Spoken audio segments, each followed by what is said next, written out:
नमस्कार दोस्तों, स्वागत है आपका द ग्राउंड रिपोर्ट में। मैं हूं समीर आत्मज मिश्र। लोकसभा में अनुराग ठाकुर ने राहुल गांधी की जाति को लेकर के जो टिप्पणी कर दी, हालांकि उन्होंने राहुल गांधी का नाम नहीं लिया, लेकिन उन्होंने एक बड़ा सवाल उठा करके एक तरह से बर्र के छत्ते में हाथ डाल दिया है।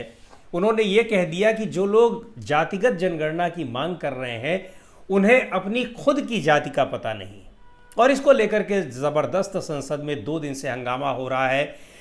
अखिलेश यादव ने इसको लेकर के बहुत गंभीरता से, जिस दिन ये बात हुई है यानी मंगलवार के दिन, उस दिन भी उन्होंने बड़ी आपत्ति जताई और कहा कि आप जाति कैसे पूछ सकते हैं किसी की, और इसको लेकर के संसद में ज़बरदस्त हंगामा हुआ। आप जाति कैसे पूछ सकते हैं?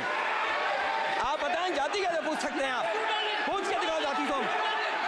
आप जाति कैसे पूछोगे? तुम कैसे पूछोगे जाति?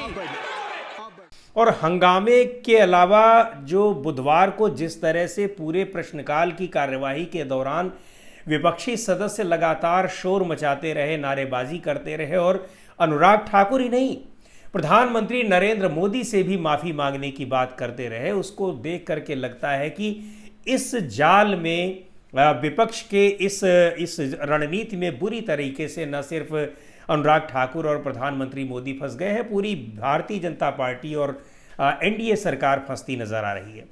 प्रधानमंत्री को सदन में बुलाने की मांग होती रही, हालांकि काफ़ी देर के हंगामे के बाद प्रश्नकाल की कार्यवाही स्थगित करनी पड़ी, लेकिन जब तक कार्यवाही चल रही थी, एक तरफ प्रश्नकाल चल रहा था और दूसरी तरफ ये हंगामा चल रहा था। विपक्षी सांसद लगातार नारेबाजी कर रहे थे।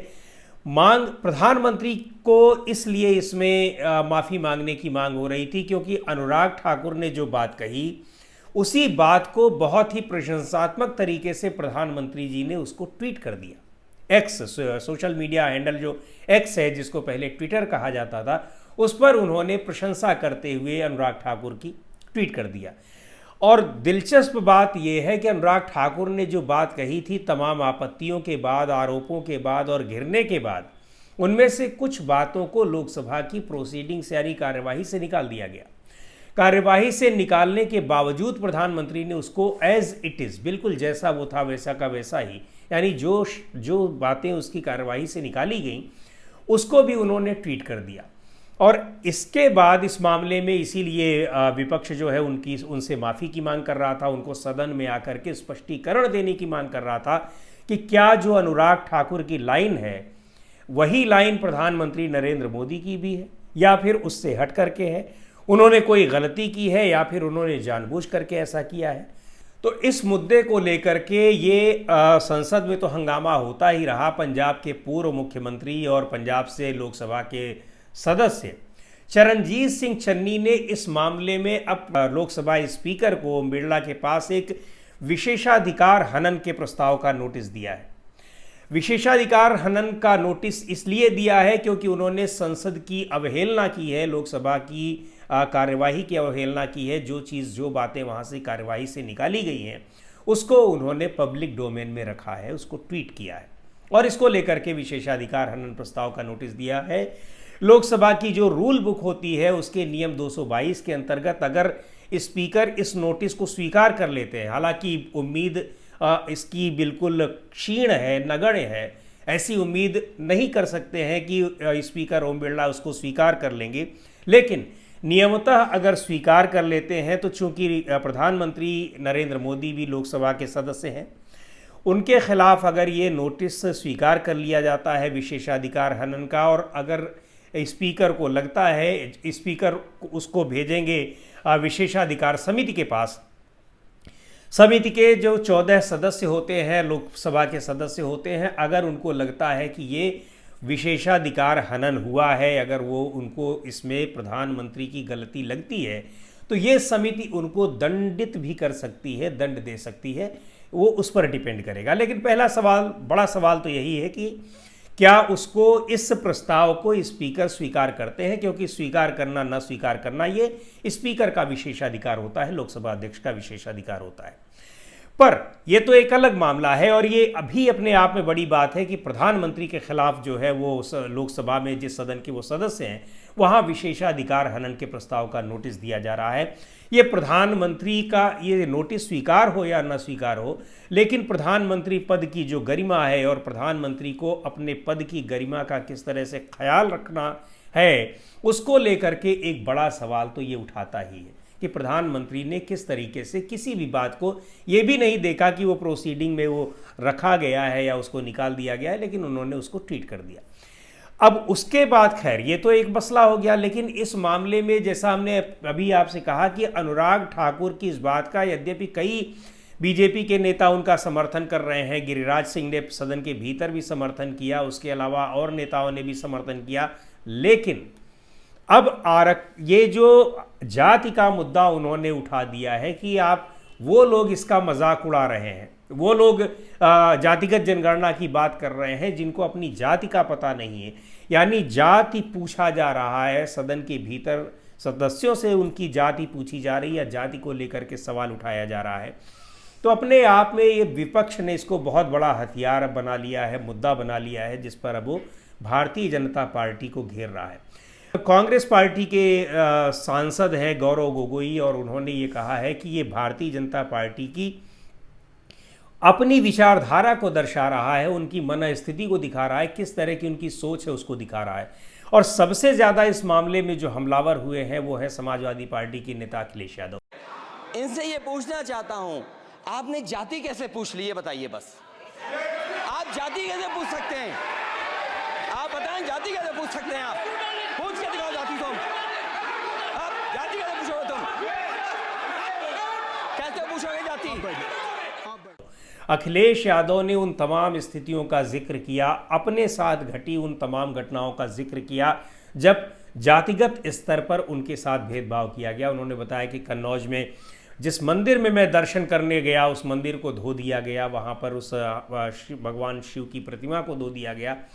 मुख्यमंत्री पद पर छोड़ने के बाद जब उन्होंने वो घर खाली किया तो उसको गंगा जल से धुलवाया गया। इस तरह की ये बातें कर रहे हैं।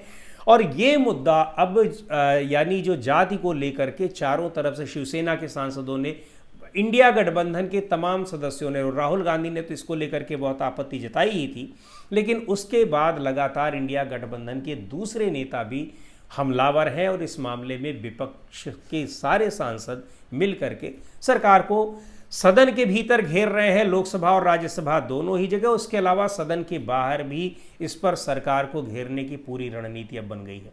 तो एक तरह से बर्र के छत्ते में हाथ डाल दिया है और अब ये किसी भी तरीके से भारतीय जनता पार्टी को ये मुद्दा उस पर जवाब की मांग कर रहा है और जवाब देते बन नहीं रहा है।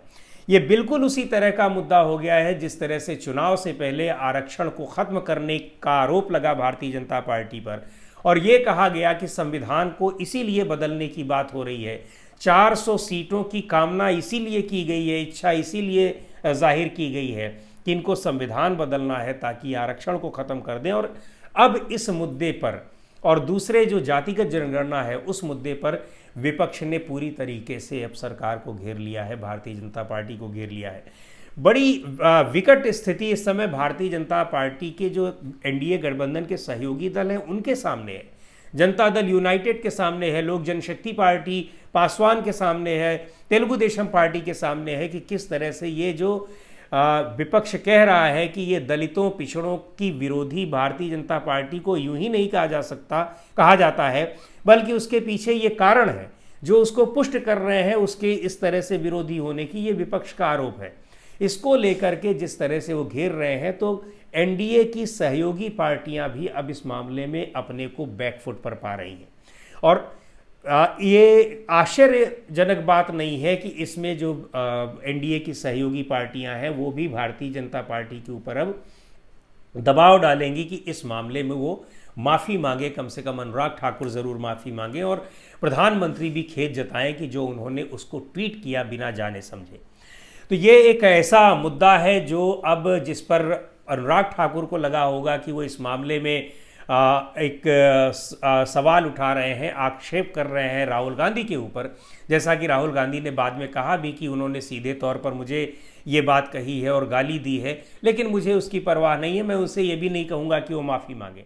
बिकॉज सर जो भी इस देश में दलितों की, आदिवासियों की, पिछड़ों की बात उठाता है, जो भी उनके लिए लड़ता है उसको गाली खाना ही पड़ता है। और मैं ये सब गालियां खुशी से खाऊंगा, क्योंकि महाभारत की बात हुई तो महाभारत में अर्जुन को सिर्फ मच्छी की आंख दिख रही थी, उसी प्रकार मुझे सिर्फ मच्छी की आंख दिख रही है। जाति जनगणना हम करा के दिखाएंगे, खत्म। आपको जितनी गाली देनी है आप दीजिए, हम खुशी से लेंगे। धन्यवाद। विपक्ष संसद के भीतर माफी मांगने की लगातार मांग कर रहा है कि अनुराग ठाकुर और खुद प्रधानमंत्री नरेंद्र मोदी इस मामले में माफ़ी मांगे। तो ये बिल्कुल उसी तरीके का मसला है। और भारतीय जनता पार्टी ने जो पिछले 10 साल में खास तौर पर पिछड़ी जातियों को अपनी तरफ जोड़ा था, अपने से दलित जातियों को जोड़ा था, लेकिन वो लोकसभा चुनाव में उनसे दूर छिटक गया। उसको फिर से अपनी तरफ लाने की जो कोशिश हो रही थी, उन कोशिशों को अब ज़बरदस्त धक्का लगा है। और ये एक ऐसा मुद्दा विपक्ष ने उठा लिया है कि जिसका डैमेज कंट्रोल कर पाना भारतीय जनता पार्टी के लिए मुश्किल हो रहा है। आने वाले समय में हरियाणा, महाराष्ट्र और झारखंड में चुनाव भी होने हैं। झारखंड की भी झारखंड मुक्ति मोर्चा की सांसद ने भी इस मुद्दे को लेकर के सरकार को घेरा है कि वो आदिवासी विरोधी है और आदिवासियों के हितों का ध्यान नहीं रखती है, और इस तरह से मजाक उड़ाया जाता है जातिगत जनगणना की मांग करने वालों का। तो ये सारा मसला जो है वो पूरी तरह से अब सरकार को और प्रधानमंत्री को घेरने वाला है। इस पर भारतीय जनता पार्टी के सहयोगी दलों और भारतीय जनता पार्टी के भीतर भी जो ये आरोप लगते हैं कि उत्तर प्रदेश में खास तौर पर कि वहाँ केशव प्रसाद मौर्य के नेतृत्व में चुनाव जीता गया, लेकिन जब मुख्यमंत्री बनाने की बात आई तो योगी आदित्यनाथ को मुख्यमंत्री बना दिया गया। यानी वहाँ भी ये सीधे सीधे जो आरोप लगते हैं कि पिछड़ी जातियों के साथ भेदभाव किया जाता है। अनुराग ठाकुर का वो ये वक्तव्य जो पार्लियामेंट में उन्होंने दिया, उससे इन सब आरोपों को बल मिलता है और पुष्टि होती है। तो भारतीय जनता पार्टी के भीतर भी जो एक पिछड़ी जातियों के नेताओं का एक आरोप है कि या उनकी एक दबी हुई उनकी जो आकांक्षाएं हैं कि पिछड़ी जातियों के साथ भेदभाव हो रहा है, वो भी हो सकता है कि अब मुखर होकर के सामने आए। क्योंकि ये अब ऐसा दौर है लोकसभा चुनाव के परिणाम के बाद, जब भारतीय जनता पार्टी बहुमत से दूर हो गई, 240 सीटें उसकी आईं, तो लगातार अब नेतृत्व पर सवाल उठ रहे हैं, डायरेक्टली भी और इनडायरेक्टली भी। तो अब ये देखना होगा कि किस तरह से, और चूंकि इस मामले में सीधे प्रधानमंत्री नरेंद्र मोदी भी गिर रहे हैं, इसलिए ये और मुश्किल स्थिति है भारतीय जनता पार्टी के लिए, भारतीय जनता पार्टी के नेतृत्व वाली एनडीए सरकार के लिए और खुद प्रधानमंत्री नरेंद्र मोदी के लिए कि इस मुद्दे का पे जो नुकसान हो रहा है वो डैमेज कंट्रोल कैसे किया जाए। तो दोस्तों, आज के वीडियो में इतना ही। अगले वीडियो में फिर मिलेंगे एक नए विषय के साथ, एक नए मुद्दे के साथ। द ग्राउंड रिपोर्ट के यूट्यूब चैनल को आपने अब तक सब्सक्राइब न किया हो तो ज़रूर कर लें। हमारे वीडियोज़ को लाइक करें, शेयर करें और अपने सुझाव भी हमें ज़रूर भेजें।